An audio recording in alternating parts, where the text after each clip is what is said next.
service is our holiday giving campaign, where throughout the months of November and December, associates in our 15 major markets get together. They're putting together care packs for teachers. They are serving at different food banks. This is our Habitat for Humanity build. A lot of the HR team is here today. So we're doing all those critical home repairs in their home, and then we're also painting the exterior. That Office Depot is here helping us, so it's going to be a big change for the Brown family. You guys on the way.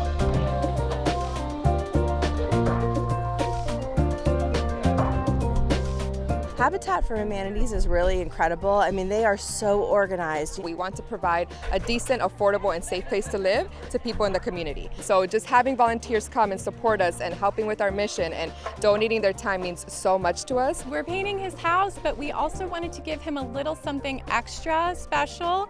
So we provided him with a couple different gift cards. But we also wanted to give you some gift cards so that you can round out whatever you need for the holidays. And Okay, thank you very much. There was a big smile on his face.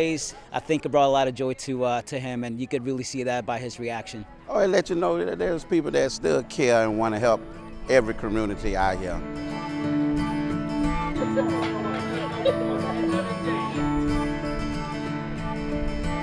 This is, to me, the epitome of our caring C, of our 5 Cs. I think it's the true meaning of hope. Well, I think it's always important to give back to the community no matter where you're at. This is one less thing he has to do to make his family happier, right? Office Depot, we thank you tremendously. You are making a depot difference out in Belle Glade.